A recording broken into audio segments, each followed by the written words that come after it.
During the 1980s, I was chanting slogans written by our next speaker in the playground, and I never imagined I'd be introducing him on stage.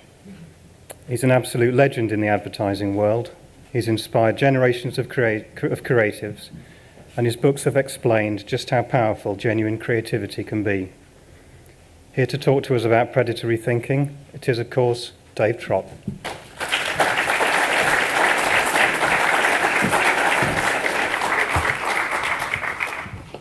Thanks. So,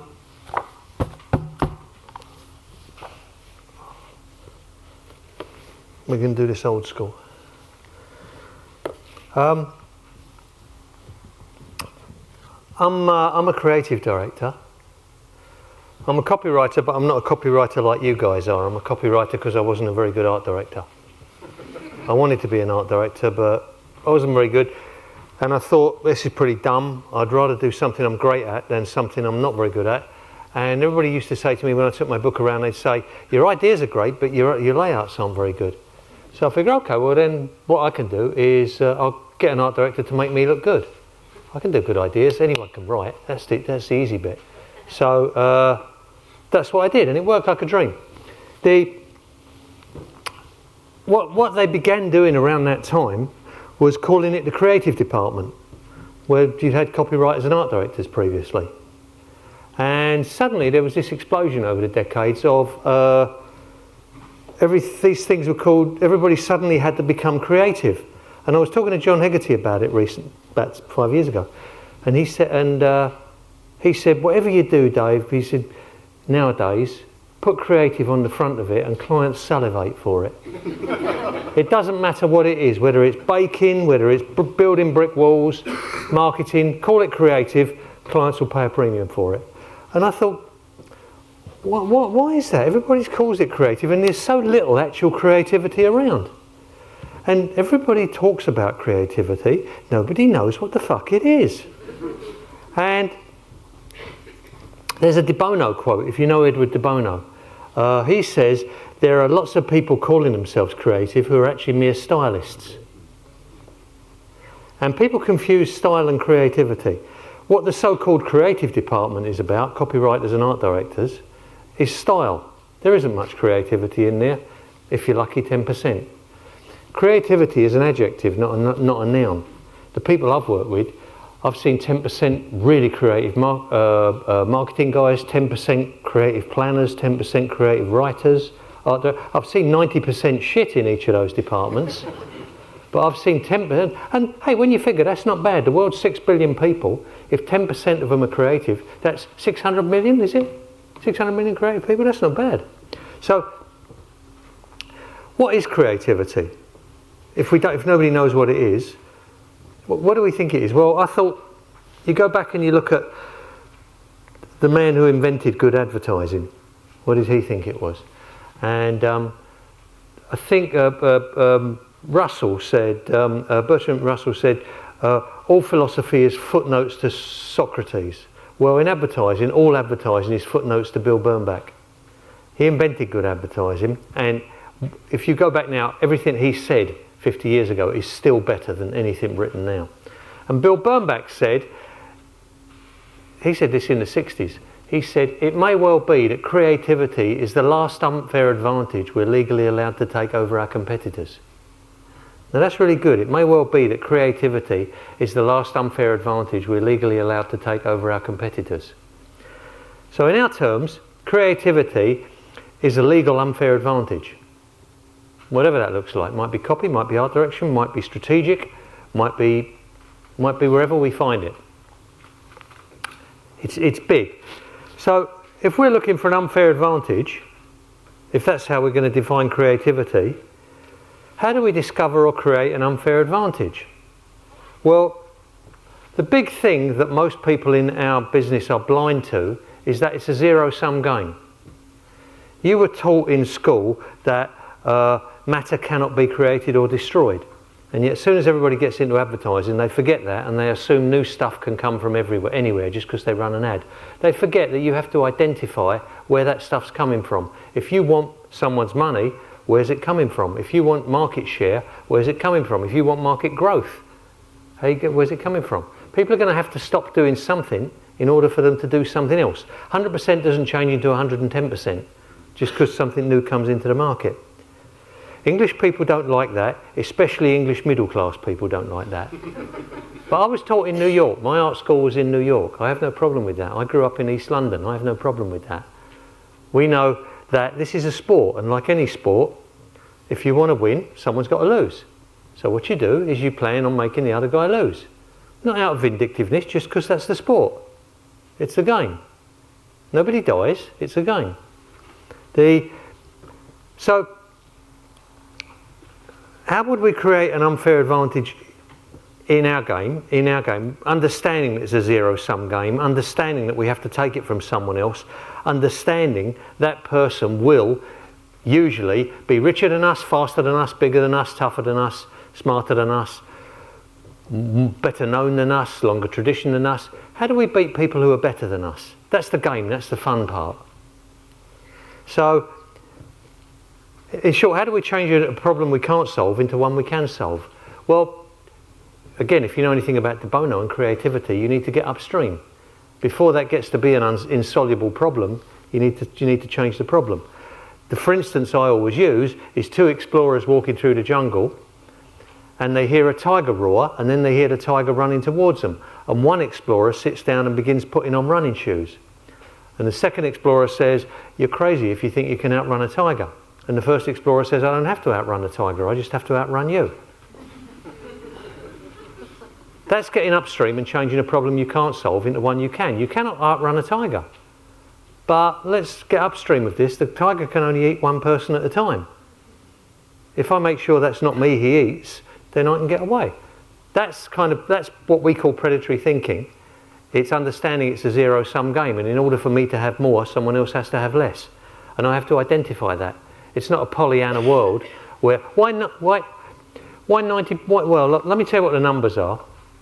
If we're solving a problem, my art school was a Bauhaus art school, so you're always solving a problem, and the most important thing is form follows function. That is, you identify the problem you're solving before you come up with what it looks like. It's Bauhaus maxim. You okay with this? You're very quiet. Yeah? Okay. I'm suspicious when people get quiet. I think it means they're bored. So, here's what I mean by a Pollyanna world, and it's a zero-sum game. The numbers are, in advertising, £18.3 billion is spent every year in the UK on all forms of marketing and advertising. Of that, 4% is remembered positively, 7% is remembered negatively, 89% isn't noticed or remembered. So what do we think the problem might be? The 7% that's noticed that's remembered negatively? I don't think so. I think it's the 89% that isn't noticed or remembered. The 17 billion quid that's pissed away by so-called experts. That's what I mean by a Pollyanna world, where you think, not you particularly, where one thinks, I'll say you and I don't mean you, I mean one, but it sounds a bit poncy if I say one, so I'll say you. Where you think, we think, people think that I'll do a fabulous ad and I won't do anything that's so crass as putting the name too loudly on the end or anything like that. I'll just do this fabulous ad, and because it's a fabulous ad, it'll work. And what they haven't identified is the context. And of course, everything only works in context. That's why 89%, nearly enough 90% of advertising doesn't work. It's invisible. The 7%, 4% remember positively, no sweat, that works, we know. 7% remember negatively, that still works. Go compare. We don't like it, but it works. That still works. Everybody assumes the job is to be liked. No, that's nice if you're liked. That's not the job. The job of a chair is not to be pretty. The job of a chair is to sit on. It's nice if it's pretty, but the job is to sit on. Form follows function. Yeah? So the great thing about form follows function, if you stick to that, you can always take anything apart. You can always deconstruct anything that way. It is not subjective then, it's objective. So I think the problem's worse than that, actually. 89% isn't noticed or remembered. And I'll give you, for instance, apparently we all see 1,000 advertising messages a day. Just over that. We're exposed to just over 1,000 advertising between between ads in the free giveaway papers on the tube, between the cross tracks, between the ads in the radio when you get up in the morning, the ads on the TV at night, the ads on your pop-ups on your laptop. Stick your hand up if, as a consumer, you remember one from yesterday. An ad you remember as a consumer, not one you worked on, a consumer from yesterday. 1, 2, 3, 4. 4? 4 out of, say there's 100 people here. So we're each exposed to 1,000 ads, that's 100,000 ads, and we remember 4. Now you know, when you're not being a sophisticated advertising person, you know the true scale of it is, it's wallpaper. And the real game is separating yourself off from the wallpaper. Not writing it better, not writing it more stylishly, not winning a D&AD award. The real game is getting anybody to fucking notice it. That's the real game. The 4%, even the 7%, that's the real game. Not being part of that 89%. Now, if that's the real game, the first thing you need to do is understand the media. Yeah? Can I put this on? Right, there we go. What I say is there's lots of things people in our business don't understand. The so-called creative department, they understand sitting in a room, waiting for the perfect brief to come in the door, writing a pun, doing a layout, and waiting for the D&AD award to arrive. That's as much brains as you've got in the so-called creative department of the average agency. The other problem you've got with our business, why it's so bad, is bullshit. Stupid people think long words are intelligent. They think complicated thinking is intelligent. The more complicated you can make it, the more complicated you can make it sound, the more intelligent it must be. Einstein said, if you can't explain it to an 11-year-old, you haven't really understood it. What I've always learned is the quality of the brief is inversely proportional to the length of the words used. If it's a really shit brief, they'll try and disguise it with long words.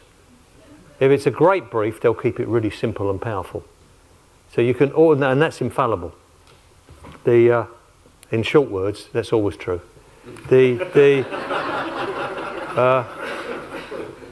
So if we take a look at what our media is, yeah, because this is the first place it goes wrong.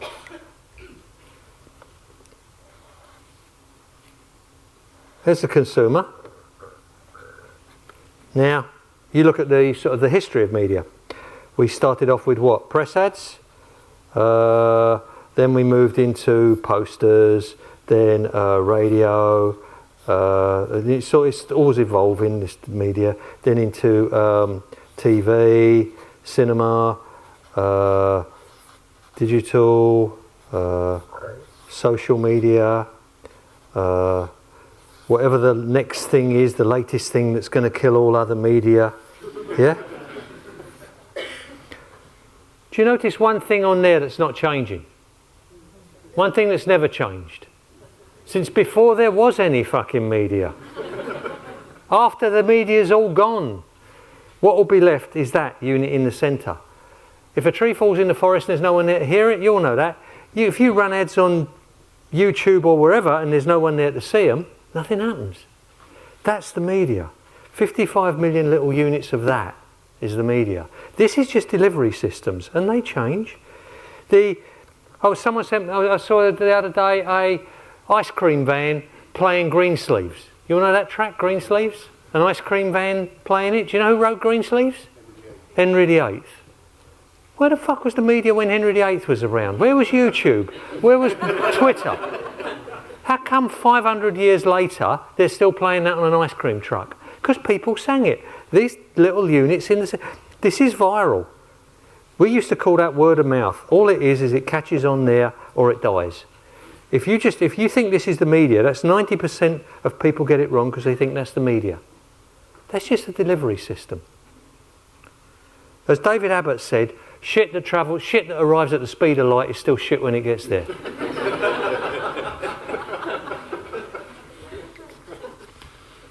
The same jokes you told in the playground are the same jokes I see tweeted over Twitter. They're funny jokes, they're good jokes, they survive because they're good jokes. If that's the media, Bill Bernbach said, actually, behavioural economics, I saw described as human understanding turned to business advantage. I think that's great, and that's what we're talking about here. Human understanding turned to business advantage. And choice architecture, for me, is the most useful part of behavioural economics. Bill Bernbach talked of our area of study being simple, timeless human truths. This is just fashion. This is like skirts are long, skirts are short, heels are high, heels are low. This stuff out here is just fashion. This is the simple, timeless human truth.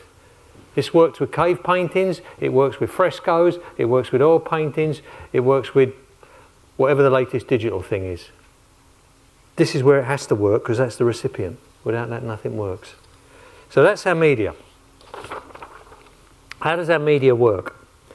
So, from the day you're born till the day you die, they've just discovered that advertising is a conversation, right? So this is every conversation from the day you're born till the day you die. It's got to have 3 elements, and it's got to work this way, like a funnel. And the elements have got to be impact, communication, persuasion. None of this is rocket science. This is all just the simple stuff that everybody's forgotten because it's not nearly sophisticated enough for university graduates that fill the planning departments of most agencies now. So, but that's why most advertising dies, because it's done by university graduates for university graduates, and most of those aren't in the supermarkets buying products. Obviously, if there's no impact, it doesn't get on the radar. No one knows what you're talking about. Nothing happens. If there's impact but no one knows what you're saying, nothing happens. If there's impact, people know what you're saying and they can see why they should do it, something happens. That's not hard work.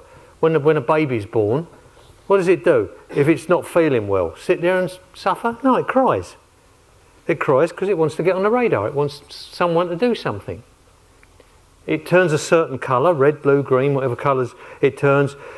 Its mum comes along and works out what's wrong with it. Does its nappy need changing? Does it need burping? Does it need feeding? And because the mum's automatically persuaded she doesn't want the baby to feel bad, she does something about it. I'll be sitting at home. This is not difficult stuff. I'll be sitting at home watching TV with the wife, and I want a cup of tea, and I want the wife to make me a cup of tea.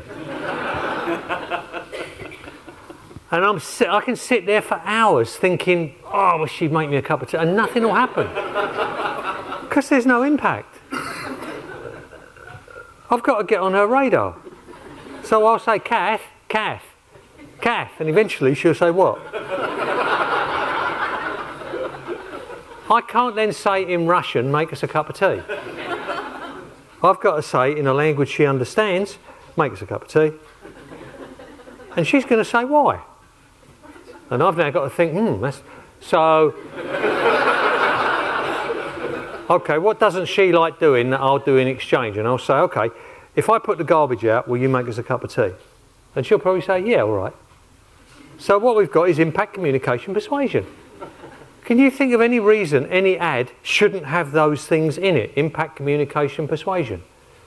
We can have impact and we don't have any communication. That's how most ads seem to be striving for at the moment. Be a bit more dog. What the fuck is that about? Shetland pony, who the fuck was that even for? You know, I'm talking about it. My kids work in the business, and I'll let an ad run, and they'll say they like the ad. I'll let the ad run. When the break's over, I'll say to them, "That ad you liked, who was it for?" And they don't know. You don't even know, and the ad's supposed to work. And this is done by professionals taking money for doing this, and clients being dopey enough to pay it. But what we know from those numbers we just saw, you have to have those 3 things. What we know from those numbers is 89% of advertising isn't noticed or remembered. 89% fails there. Doesn't get past there. Yeah? Where do we spend all our time? concentrating on. In every research debrief, in every client meeting, in every planning meeting, in every strategy session, in every account review, we'll spend all our time here. The most important sentence on a brief, I've never seen written on a brief. You've never seen it written on a brief. The most important sentence on a brief is, people must notice this advertising. Yeah? Never been written on a brief. Consequently, we spend all our time here assuming everybody notices our ad. Because we've done it. It must be noticed. And 89%, 17 billion quid, is pissed away. Because nobody ever tries to get into this part. Yeah? Yeah? Okay. I'll move on. When you say yeah, I know I can move on. Otherwise, so if that's where 90% of it, given to 89%, fails there, that must be the biggest part of the game, just to get past there. If we can get past there, we must, and I'll give you loads and loads of examples if I have more time. If we can get past there, we must automatically have more success there. Even if we get this bit wrong, if we get that bit right, we increase, I don't know by a factor of what, but we increase our chances much, much more. It doesn't matter how right we get this if we get that wrong. You can all see that, right? Yep. Yeah. So, how does that work? Okay. Again, this isn't hard work. This is an ad break. Which ad do we think is likely to work better? That zero or that zero? Which ad is likely, which of these ads in an ad break is likely to be more memorable? Is it this one because of the fine quality of the drawing of the circle? Or is it this one over here because it's slightly fatter than the circle? Or is it this one that's slightly smaller we might remember here? Or would it be this one that's a little bit elliptical and maybe a little even on its side? Which of these circles do we think is likely to work better in the ad break? That's the conversation you have in most agencies. That's all the conversation, because we all know that's what you do. Circles is what you do. You know, that's how you win ad awards. That's what you do. Everybody is scared shitless to do this. And yet you can see quite plainly what works. Now, here's another fact I know, and this relates to what we were talking about funneling down. If you go into a pitch and there's that many agencies on the long list and the client's trying to take it down to a short list, what he's going to say, I need 4 agencies to get onto the short list. Odds on, he's going to say, what have I got here? I've got, I'll take the best 3 of these and I'll take the one that's nothing like them. And when you get the short list of 2, well, there's actually 3 that are doing a pretty similar solution, so I'll take the best of those, and 1 that's doing something that's nothing like it. Now, you may not win when you get there. He may prefer this, but you got that far, whereas a lot of these didn't, and I don't know which ones did because they all look the same. Yeah. What happens is it's called Gestalt. If you know for your Freud, you know when we're born we're in a state of id and we move into a state of ego. The mind is just a receptacle for stimulus when you're born. If you watch your kids, it's fantastic the first 6 months. This stuff comes at you. And you don't even know there's a you that's separate to it. So all the little kids do is they bite everything goes in their mouth. And you learn over time, takes a few months, that what hurts is you and what doesn't hurt isn't you. So gradually you learn very fast, up, down, black, white, left, right. You learn binary thinking so fast that you can't even notice it. And Gestalt, the mind is a pattern making machine. The mind works on concepts. We don't experience the atomic world, we experience concepts. So I'm experiencing male, female, jeans, trousers, long hair, short hair. I'm looking at concepts. I'm grouping things. If I do that, how many digits did I hold up? You didn't have time to count 1, 2, 3, 4, 5, 6, 7. What you did is you said 2 hands, 5 on each, 2 5s is 10. That's how you group it. If I want selective perception, if I just go home tonight, talk to the wife and we decide we're going to buy a Volkswagen Golf, I come out tomorrow morning and on the way to work, 1/4 of the cars on the road are Volkswagen Golfs. How did that happen? Weren't they there yesterday? course they were, but I didn't see them. I didn't see them because yesterday all I saw was cars. Today I'm separating off Volkswagen Golfs from cars. So, once we know that, we know how this works. Because we know, here's the mind, and if we put 20 commercials in it, what's that, 4, 8, 10, 12, 15, 16, 18, 19? Call that 19 anyway. If I had a 20th commercial to that, what share of mind have I got? Another 1 out of an existing 19. 5%. Great. I must have. But what we know, because we know Gestalt, if I do that, I haven't got 5%. Because what the mind does is it's a pattern making machine. And what the mind will then see is 19 of these and 1 of these. So I've immediately, not by being better, just by being different, increased it by a factor of 10. Now I don't know if the numbers are right, but I do know, we know that's what happens. Yeah? We know that's how that works. We know that's how Gestalt works. And we're using that to make patterns for us. We also know another way that works, if you want to go viral, and really you'd be dumb if you didn't, or word of mouth, it used to be called. The real media, as we know, is the bit in the centre.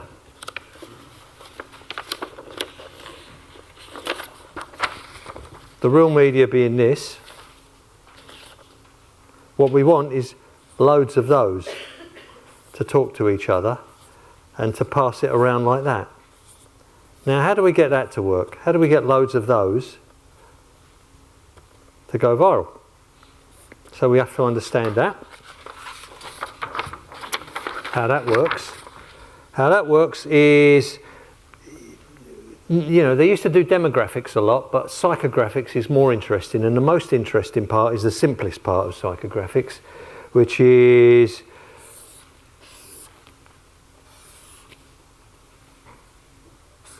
opinion formers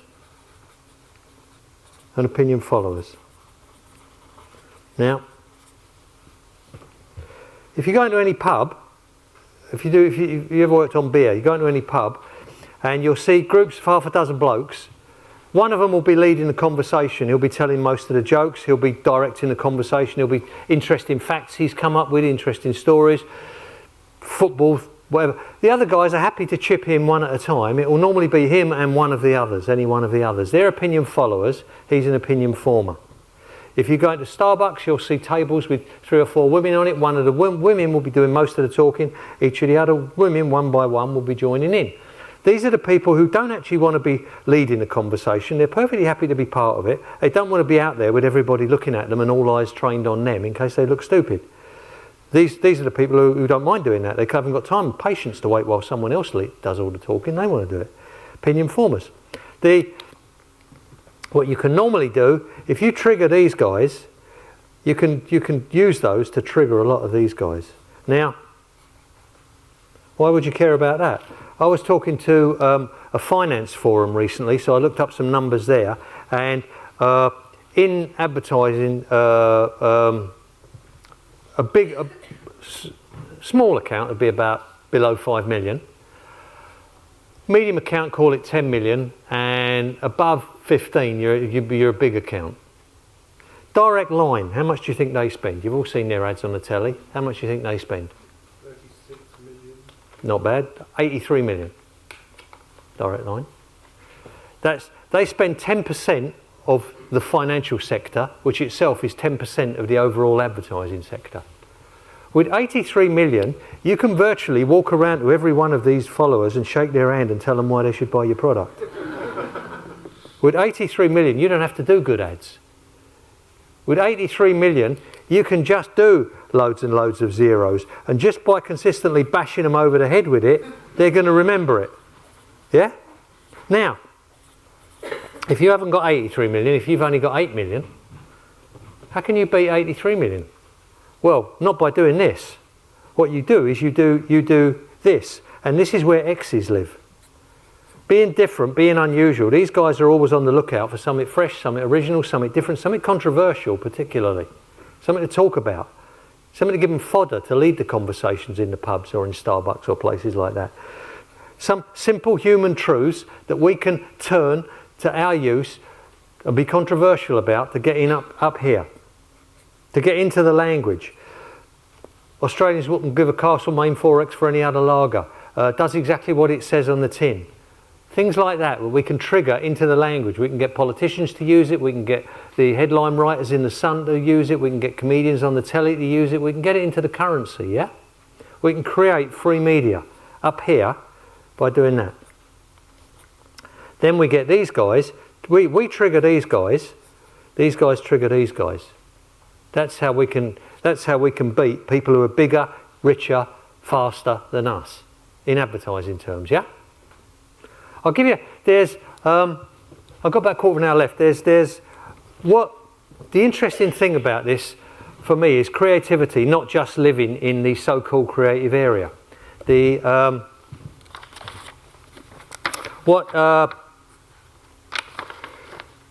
I give you, for instance, about thinking creatively in areas outside so-called creative area, one of them for me, I'll give you a couple in advertising first off. One was when Abbott Mead did the repitch on Sainsbury's, and Sainsbury's is a big account, and they were pitching against M&C, Saatchi, and some good agencies, really good. I don't remember the others, but good agencies, and they're panicked because they've been told they've got to pull in £3 billion in new revenue over 2 years. That's new revenue. That's not revenue. That's £3 billion of new revenue. That's a big ask, and so they're all sitting down with their head in their hands, they're already depressed, and all the planners and everybody are in there. But how do you get that many new consumers for Sainsbury's? How do you take that many consumers from anyone else? How do you beat that many? And so the planners are all sitting down. Planners have only got one answer, which is brand. The answer is brand. Now what's the question? You know, that's their knee-jerk reaction, planners. And before you get anywhere near an advertising problem, there's a business problem. And the real strength in getting upstream is look at the business problem. Don't just go knee-jerk straight into advertising. And they had this one young girl there, she was a new planner, and she hadn't yet been spoilt to where you go into just the answer's brand, now what's the question? And she said, well, hang on, before you do all that, she said, I've been looking at the numbers, and Sainsbury's gets 14 million store visits a week. She said, if you multiply 14 million by 100, which is the number of weeks in 2 years, divide that into 3 billion, that comes out to £1.85. She said, supposing we just got every store visit to generate an average £1.85 extra. Fuck. And suddenly, the guys at Abbott were telling me, the sun came out. It's like, you can see some people won't spend a penny extra, but some people might spend a tenner extra. And out of that came the Jamie Oliver campaign, try something new, or try something different. Out of the planner, doing her job creatively. Taking a problem you couldn't solve and getting upstream and changing it into a problem you could solve. Yeah? Planners are not supposed to be creative. That was a really creative planner there. And looking at it as a business problem, not an advertising problem. And another, for instance, I had years and years back when I was a junior at BMP. We were pitching on the COI, and we were pitching for a fire prevention account. And the big fire prevention thing then was chip pan fires. Where most domestic fires came from was the wife would put the fat on, and while the fat was heating up, she'd go and do something else. Then the fat would heat up, catch light. She'd come in the kitchen, see it, throw some water on it. The water would superheat, the whole thing would explode. Kitchen burned down, you'd have to call out the fire brigade. Yeah? So fire prevention, what they'd normally do, the COI, with the level of thinking you've got in advertising, is let's tell people how bad it is to have a fire. Well, lucky you told me. If I'd known that, I wouldn't have had one. That's the level of thinking you've got, and then this year we'll do the pitch, we'll tell you in an even worse way how bad it is to have a fire. You know, we'll tell you with animation this year, we'll find a new technique to tell you how bad it is. Not that. That's the level of thinking you've got. Really downstream thinking. So nothing changes with that level of thinking. And what the planner and the account man came to me one night before the pitch, and they said, we think we've had a thought we're really excited about. And see, when you get great thinking, they haven't even got time to write a brief with long words in. They just want to get their thinking across. Hey, we've got a thought we're really excited about. How will they know if they put the fires down? How will they measure it if the fires have gone down? And I said, I don't know. How will they measure it? And they said, call-outs. You'll measure it by the number of fire brigade call-outs. So our job now becomes getting down the number of fire brigade call-outs. You've got an upstream of the job and reframed the job. Getting down the number of fire brigade call-outs. How do we do that? We tell women how to put out a chip pan fire. So they don't have to call out the fire brigade.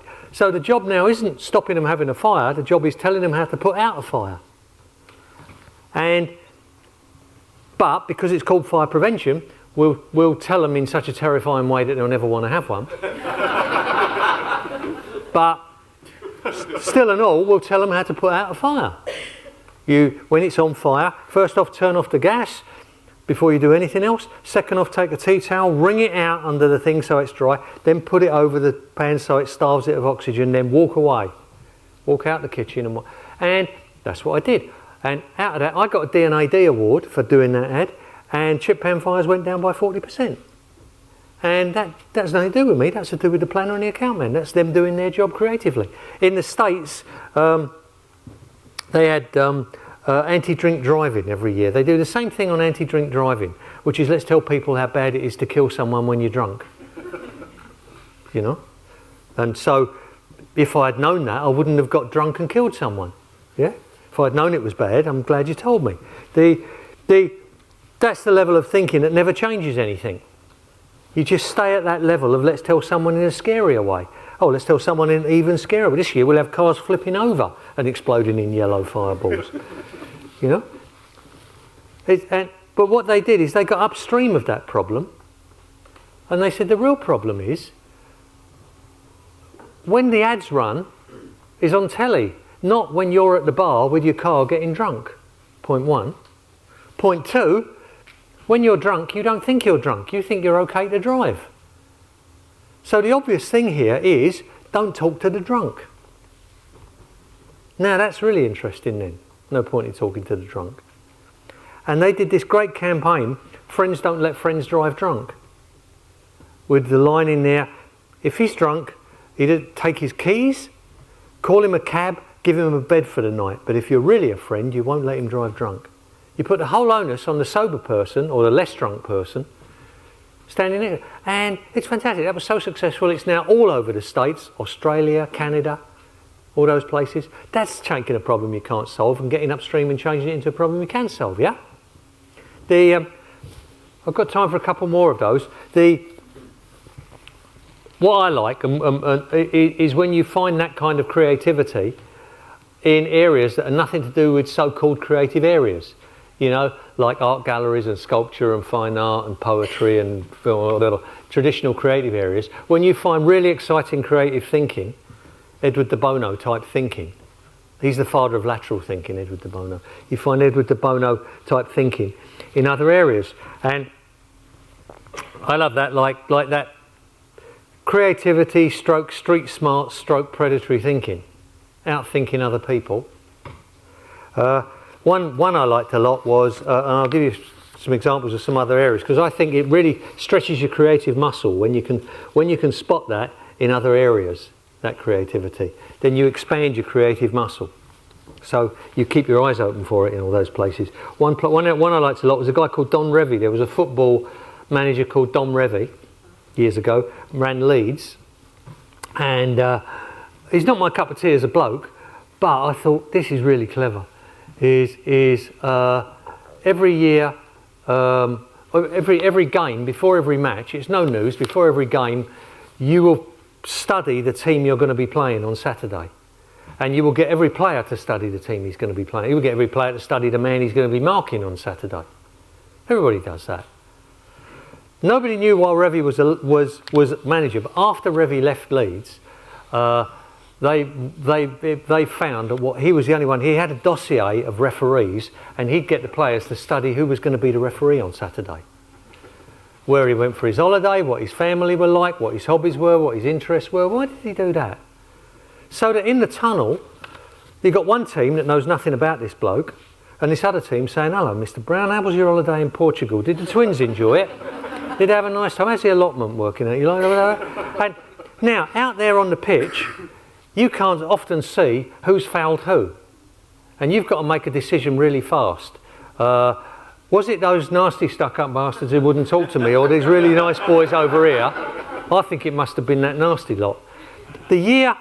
And those decisions can lead to goals, they can lead to people being sent off. You normally get 50% of the decisions go your way, obviously. The year Leeds won the league, they got 80% of the decisions. I think that's really smart. I get the guys in the office to study this sort of thing. One of them came in the other day. He lives in Kent, and in his little village, he was really pleased with this. He thought it was really clever. There's one sweet shop, and all the little school kids buy their sweets and juices in there and everything, and they leave all the litter all over the green, and it's driving all the locals crazy. And this woman who runs a sweet shop really gets a lot of earache about this from the locals, and she didn't know what to do about it. She's nagged at the kids, she's put up signs, she's put waste paper baskets, everything, nothing. So she didn't know what to do to stop the kids littering. So what she did, and this is choice architecture, this is from behavioural economics. What she did is she started to, when the kids, she didn't nag them anymore, but when the kids would buy sweets or juice or anything, she'd just write their name on the pack. Solved a problem like that. My wife's Chinese, she's from Singapore. My mother-in-law was over here a while back, wanted to see old English towns, and I took her to Oxford, and Oxford's a university town with all the spires and everything, very pretty. And while she's there, I'm standing in the middle of Oxford while they're looking around, and I'm just watching Oxford, and I notice there's 4 off licences in the middle of Oxford. And one of these off licences is doing a lot better business than the other 3. And that intrigues me. I look across, and the one that's doing the better business, it's got a big blackboard outside it with the name of every college on it. And by the name of every college, when you buy a crate of beer, they put an X next to your college. Now, students love beer, and these are really competitive students at Oxford. Which of those 4 off licences are you going to buy your crate of beer from? I think that's really choice architecture too. I've got time for just a couple more. In the third world, there are a lot of babies dying from before they're even 6 months old. If they were in incubators, they wouldn't die. So what do you do in the third world? You send out incubators, right? So you send out incubators, and the incubator breaks, and that's the end of that. 15 grand's worth of incubators sitting there useless. They can work. The problem is no one can fix the incubators. You need to get upstream of the problem and look at what the real problem is. No one can fix the incubators, so the problem becomes, what can they fix? Well, if you look in the third world, every little village has got an old Toyota truck that somehow or other they managed to keep going. So the design brief then changes. Let's build something that a bloke who can fix a Toyota truck can build.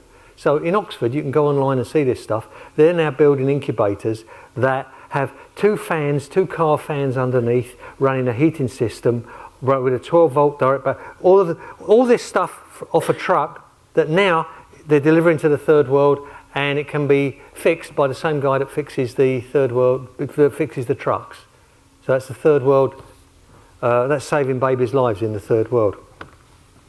Another one I like was in Singapore. They had a big problem with organ donors. It's only a little country, and they didn't have enough organs, kidneys, liver, all that sort of stuff. Because, and the problem is people were too lazy to carry organ cards. So they didn't have enough organ cards. So what they did is they said, well, let's look at that problem, let's get upstream of that problem, look at it from the other way. The problem isn't to keep running ads talking people into donating organs. The problem is, the issue is to flip it. What we'll do is we'll make your organs are automatically donated unless you choose to carry a card saying you don't want them donated. We'll make that laziness work for us. So now they've got all the organs they need. Because the same people that couldn't be bothered carrying an organ donor's card can't be bothered carrying an opt-out card. The Michelin guide for restaurants, that wasn't originally for restaurants. It's named Michelin because it was originally these people that made tyres. And if you make tyres, what you want people to do, you want people to wear out their tyres. And the people, so what they did is they started making guides for, Michelin began putting out guides that they gave away, things you could be driving to this weekend. Different sites, different monuments, different parks, and being French, restaurants, yeah? And these were so popular that they began, and eventually they became to be, because they were free, they weren't treated properly, so they began stopping giving them out and charging a fortune for them. And then, and also leaving out the parks and things because they noticed what people mainly used them for, being French, was the restaurants. And the interesting thing was the 3-star thing, 1-star, 2-star, 3-star, that originally meant about restaurants. 1 star was worth stopping, 2-star was worth a detour, and 3 stars was worth a special trip. But that was the Michelin guide of how to get you to use. Now, one final thing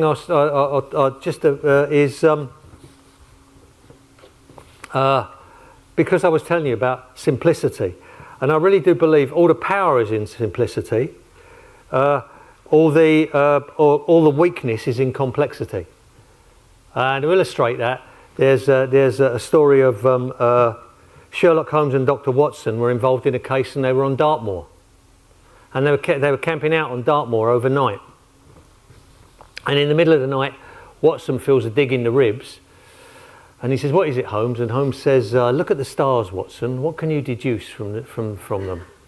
And Watson looks up and says, "Well, astrologically, I can deduce that Pisces is in Leo, which bodes well for our quest tomorrow. Astronomically, I can see there's an infinite number of stars, many more than we can see from here. Theologically, I can see they must have been made by a greater God. Horologically, I can see that it's about 3 o'clock in the morning. Why, Holmes? What can you deduce?" And he says, "Well, someone stole our tent." I think complexity will lead you down the wrong road, and it will waste a lot of time. Yep. Thanks.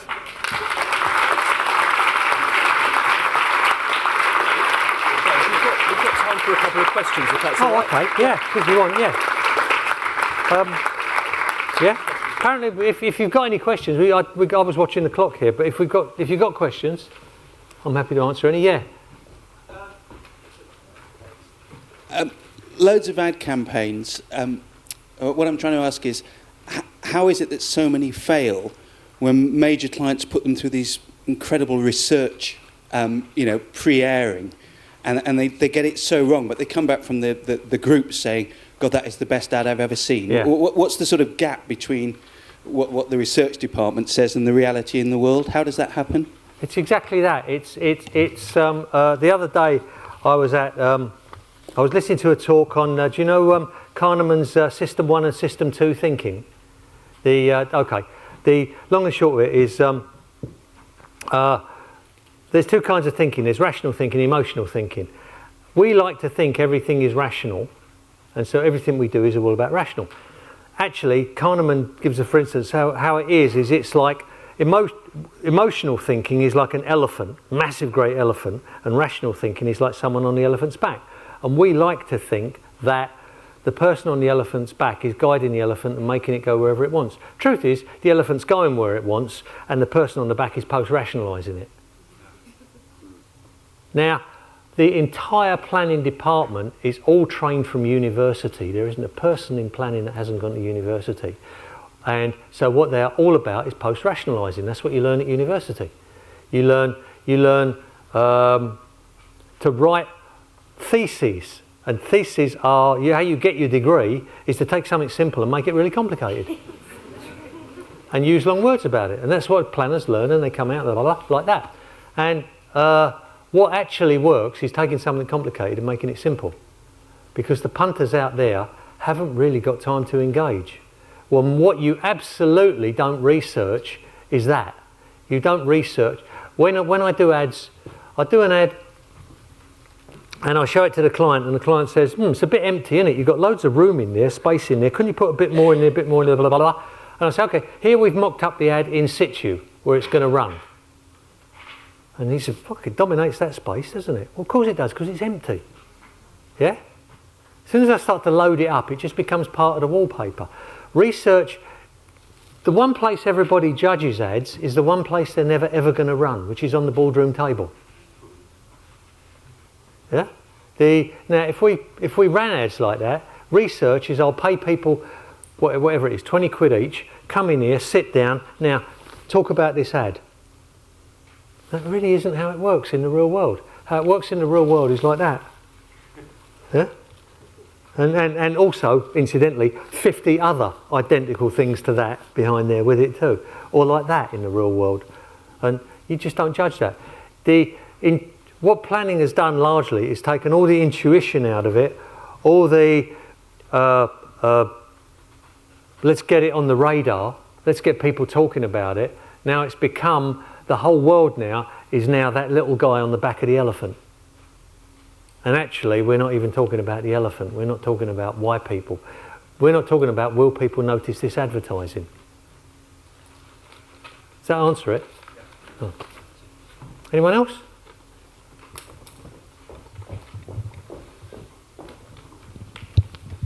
Dave, some years ago when you were trying to get banks to write off third world debt, yeah, you had some scheme involving banknotes. Yeah. Just wondered if you could refresh my memory what that was about. As a yeah, ingenious upstream. Yeah. Well, in creative terms, see, what's great about art school is the rebellious nature of it. Art school's all rebels and rejects, and I love that part of real creativity of what we do. And the Oxfam, long story short, Oxfam were talking to everybody about the third world debt. They're not allowed to get involved in it. They talked to everybody in advertising about it.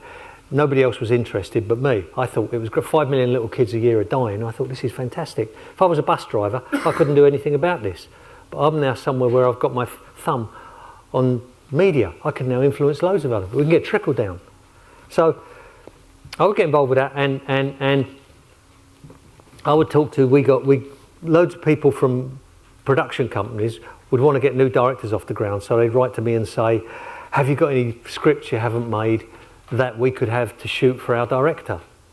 And I'd say, well, here's an idea. Instead of that, why don't I write a third world debt script, and if you approve it, you could shoot it for your director, and then what I'll do is I'll get some media, which means it'll actually run, which means you can then enter it for awards, which you couldn't do otherwise. So we got, I don't know, 5 million quid worth of free media, 500,000 quid of free. But all that wasn't solving the real problem, which is how do you get the message inside the banks? The real problem was it's the commercial banks. This isn't government debt, this is bank debt. And how do you get the message inside the banks? And when we would talk about there is no media inside them. We've got no money anyway, we've got no clients, we've got no nothing, but there's no media inside the banks. How do we get the message about the third world debt inside the banks? And we were sitting around talking about it one night, and there isn't any media in the banks. There's no posters, no radio, no telly, no nothing. And then we thought, well, hang on, there actually is a media inside the bank, if you think about it. Paper. They deal in a lot of paper. It's called money. Now, it's illegal to write on that paper. But maybe that's the fun. Now we know it's illegal. It really is fun. And not only is it illegal, they have to take that money out of circulation, we found out. And in order to take it out of circulation, they have to fill in a form in quintuplicate, which then goes to 5 different departments, which each have to fill in forms in quintuplicate, because they're not going to allow you to take money out of circulation lightly. So, well, we thought, this is fantastic. We can get printing kits, and we can print on money our message, and the banks have to reproduce it. Inside this says, stop banks killing children, cancel the third world debt. I'm getting people inside banks to write this 25 times for me, each of them, through the banks. And of course it's illegal, and if you're caught with it, you'll get in trouble. But when I'm passing it, if anyone says to me, there's writing on this, I say, yeah, I don't know, it was on there when I got it. So, and I was working out, somewhere's about 500,000 of these have been, since I've been doing it, just on my money I've been doing 500,000 of these. And as well as all the films we've done, as well as all the posters we've done, as well as all the press ads we've done, all totally free. And I love the creativity of that. There's no client, there's no brief, there's no money, there's no nothing, there's just kids dying. Now, what do you want to do about that? And I liked a lot, there was a guy who used to run a thing called St Mungo's Charity, which was feeding homeless people. And what he would do is he wouldn't ask you for money, he'd ask you for a bit of what you did.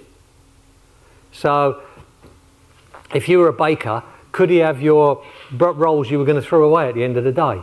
If you were a supermarket, have you got any dented cans he could have? If you were just a bus driver, could you come along and do a bit of driving for him? If you were Ford's, could he borrow one of your old trucks? And what he'd have out of that was all over London, soup trucks going along at night feeding homeless people, totally free. And I thought, well, we can do that. I know directors I can get to do it for free. I know cinemas that can run it for free. I know newspapers, posters, media guys. We know you can. If you're at all creative, I hate it when students come to me and say, "Can you give me a brief that I can work on for my book?" Are you creative or what? You need, you know, you're going to ask some university bloke to write a brief for you. That's the level of your creativity. So that was all part of what that was about. The exciting part about that was doing that. Does that answer it? Oh, great. Okay. I think we're out of time now. Yeah. Sorry. Great. Okay. All right.